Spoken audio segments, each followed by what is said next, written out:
All right, hey there, Earth Science students. Today we're going to be talking about weather variables, and we're going to be talking about how to show those weather variables on a map. We're going to be talking also about how we are going to be measuring different weather variables. All right, let's start with how we're going to be showing our weather variables on maps. This is going to be a big part of this unit, and it's actually going to be a big part of some of the units that we're going to be doing later on in the year. So I really want to get an understanding of how we're going to be showing this data on a map. So if you look in front of you right now, you've got this field of data. These are all temperatures from this area around Michigan, Ohio, Illinois, Pennsylvania, New York, basically northern part of the United States.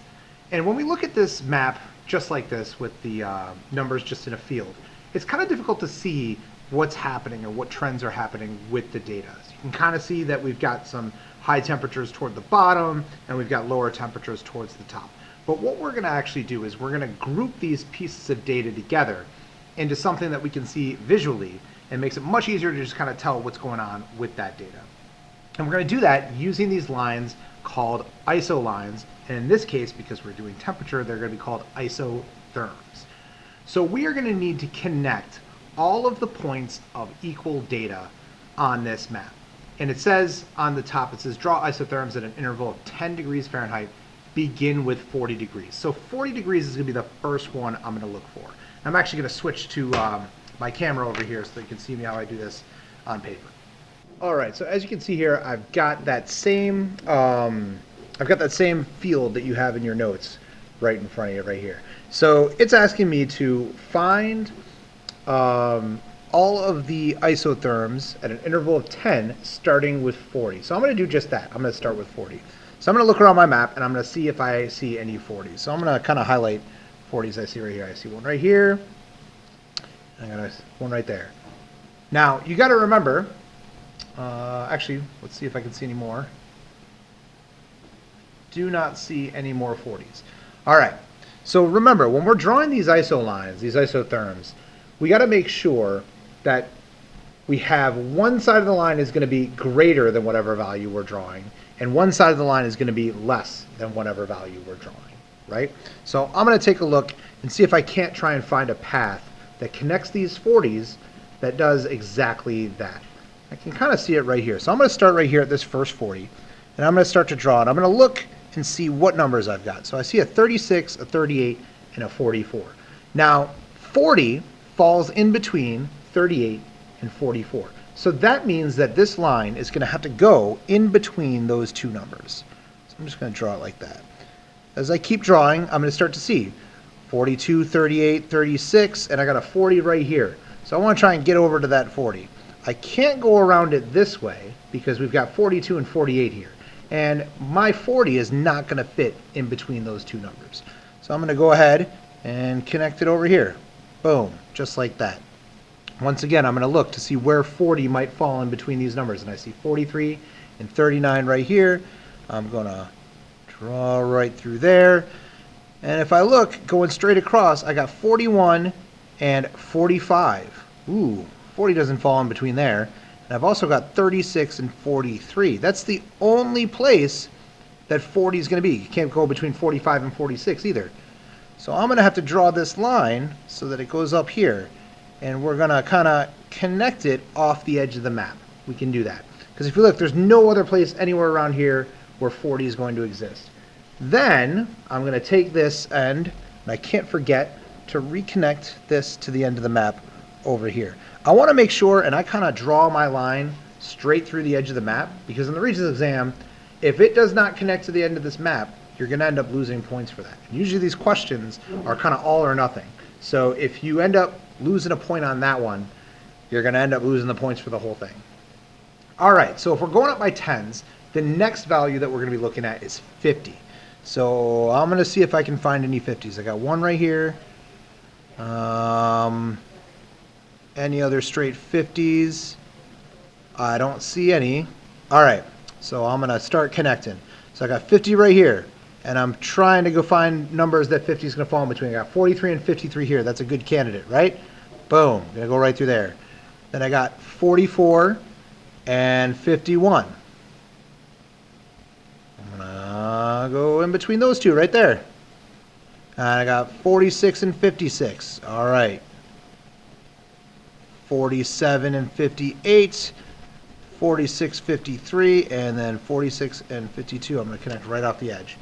All right, what about 60? 60 is the next one. I'm going to draw right through here, 60. Once again, I got 53, 65, 56, 66, 58, and 62. 60 falls in between those. Boom, and done. Now we've got one last one. We got 70, and there's 170 down here. And I can look, I can see I've got a 75 right here, and a 69, and a 68. So that means that 70 is going to fall in between those. So I'm going to connect, start, go in this direction. Connect it off there. And then it looks like that could be it. Just kind of end it like that if I'd like to. And there we go. We got all of our ISO lines from 40, 50, 60, and 70, all on this map.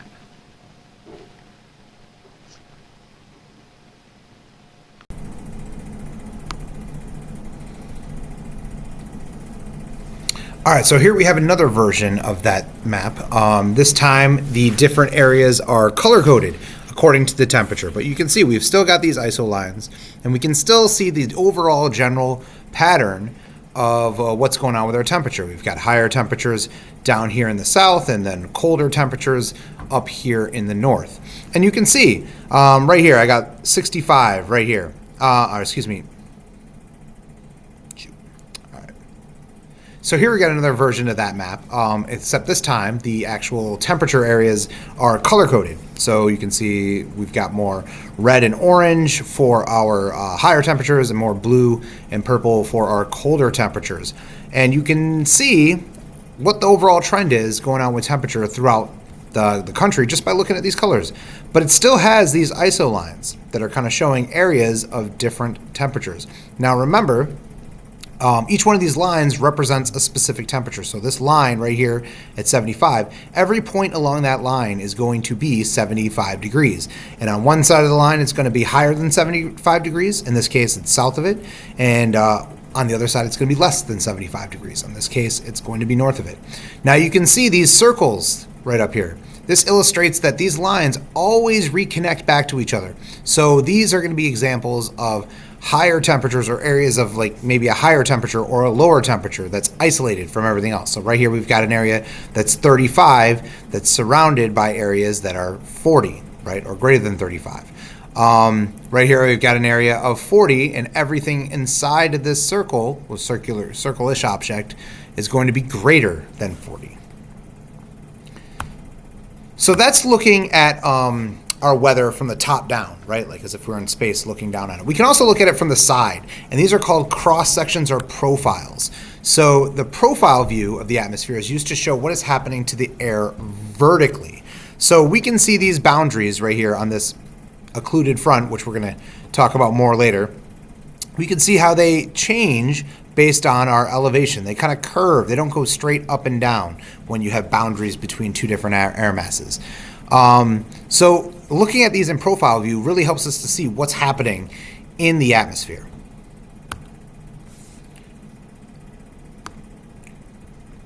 All right, there are 6 weather variables that we're going to be talking about. The first is going to be temperature. So temperature is at its most basic is the amount of heat, right? It's measured in degrees Fahrenheit, degrees Celsius, or something called Kelvin, which doesn't have degrees. It's just called Kelvin. There's 2 different types of instruments we're going to be using with this. The thermometer, which is going to actually measure the temperature, and the thermograph, which is going to graph the temperature over a period of time. Now, we can take a look at some conversions for these different units of measurement on page 13 of our reference table. And I'm going to pull that up real quick just to give you an idea.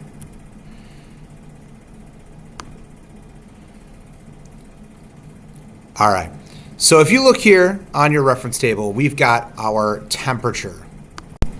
All right, so this chart is on page 13 of your reference table, and this is going to show us where we can convert between our different units of measurement, or how to convert between our 3 units of measurement for temperature. Right over here we have Fahrenheit. That's the scale that we use here in the United States. Celsius is a scale that's used over around most of the rest of the world, and scientists typically use Celsius scale. And then Kelvin. Now, this is something that's very specific to measure like really high or really low temperatures, typically stuff that's found out in space, not necessarily stuff that we're going to be doing here on Earth. Now, the way that you read these is by going across, you can match up our different temperatures by drawing a straight line across. And that's how we're going to be converting from one unit of measurement to the other. I want to go down here to where water freezes. So for Celsius scale, water is going to freeze at 0 degrees Celsius. Now, in order to convert that into Fahrenheit, I'm just going to see where that lines up right here with Fahrenheit. Try and draw my line as best as I can. Now, if you're zoomed in, we're going to see that right here we've got 20. And then up here we've got 40, and there is 10 lines in between the two to count for 20 degrees difference. That's going to mean that each one of these lines is going to be counting by twos. So if I've got 20 right here and I count 5 to get to this longer line right there, that's going to be 30 degrees. Now, it's not right on the 30, it's one line above that. So that means that water is going to freeze in the Fahrenheit scale at 32 degrees Fahrenheit. Now, over here on Kelvin, we're no longer counting by twos. We're going to be counting by ones. So if I look at Kelvin, water is going to freeze. Here's 270. It's going to 271, 272, 273 as we count up each of those individual lines. And once again, you can do the same thing. Just draw a line from Celsius over here to Kelvin. And that's how we're going to match it on up. Celsius is a pretty cool unit of measurement because it's standardized that water is going to freeze at 0 and water is going to boil at 100, and every other temperature is in between. Fahrenheit's a little bit more complicated. We've got water freezing at 32 and then boiling at what we got here, 212 degrees Fahrenheit. If I look right here, we've got 200, then 210, just to show you how I did this.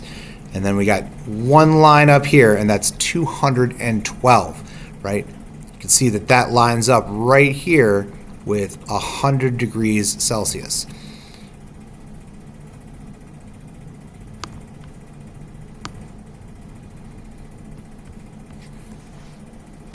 And that's how you convert between our different measurement units, our different units of measurement for temperature. All right, so I want you to go ahead and convert these units, 76 degrees Fahrenheit, 57 degrees Fahrenheit, into Celsius, and then -5 and 30 degrees Celsius into Fahrenheit. And I'll put the answers up right after this. So pause it, make those conversions, and then see how you did. All right, here are the answers to those conversions. We've got 76 degrees Fahrenheit is 25 degrees Celsius.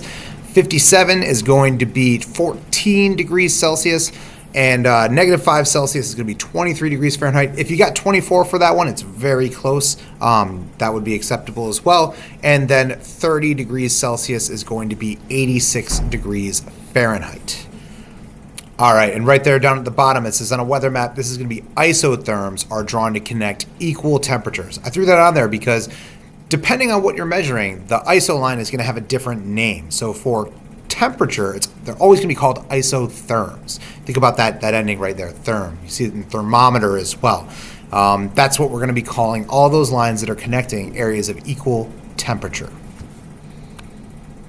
All right, next, air pressure. This is the weight of the atmosphere on the Earth's surface. So what happens to air pressure as elevation increases? So as I go up from sea level, my pressure is going to decrease because there's going to be less air above me pushing down on me. Think about it, it works the same way as a pool, right? Like if I dive into a pool and go deep down in, you feel that pressure on you. Well, air exerts the same kind of pressure onto the surface of the Earth. So if there's less air above you, there's going to be less pressure.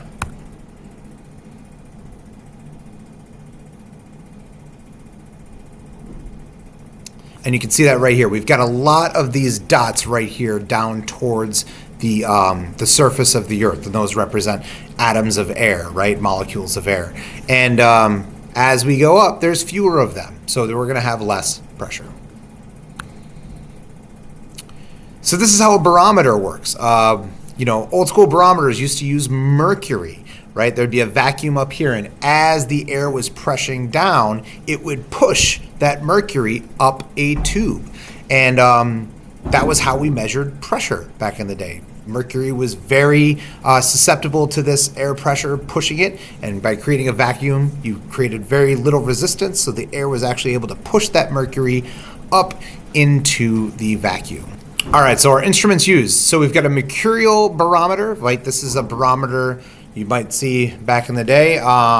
It's, like I said, a column full of mercury. The air pushes down, pushes that mercury up, and we would measure it in inches of mercury. That's what that inches of Hg. Hg is the chemical symbol for mercury.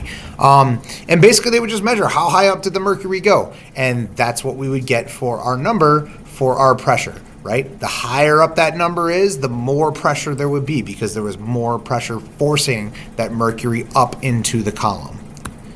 All right, so I got that up there. We got barometer, and a barograph is just going to record our pressure as it changes. Anytime you see graph, that's going to be recording data, not necessarily the thing that's measuring the data.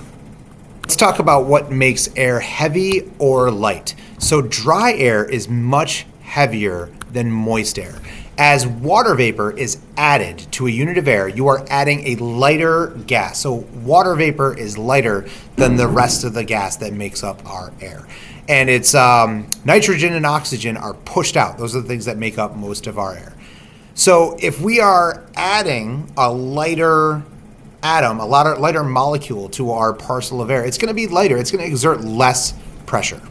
So heavy air is more dense. It's sinking down. The sinking air puts more pressure on the ground. We call this a high pressure or high pressure system.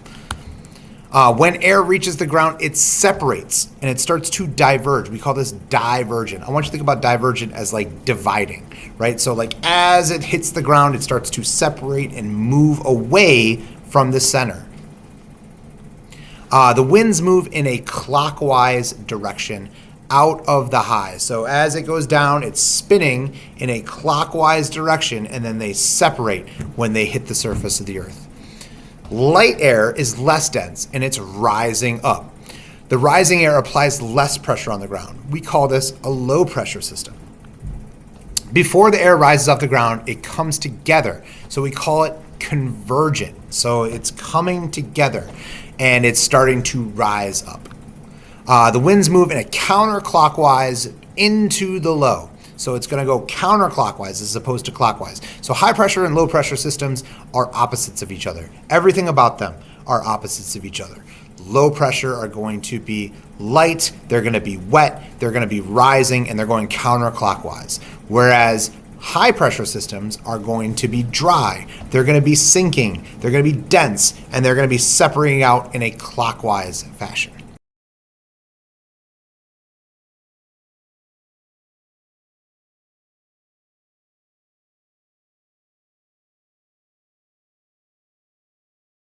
All right, let's talk about the sky conditions associated with each of these different types of pressure systems. So low pressure systems are wet, and they are commonly associated with rain and storms. Big L on your map for low pressure systems. Low and lousy is one way to describe a low pressure system. So usually the days when we don't like the weather, a low pressure system is responsible. High pressure systems, on the other hand, are dry, and they generally have clear skies. Cold and dry is heavy and high. That's a rhyme you can learn, and you can use it to remember what a high pressure system is like. So many of our variables are going to be interrelated. So warm air causes air pressure to drop. So where on this map might it be the warmest? It would be near this low, right? Warm air is going to cause the lowest pressures. Think about it.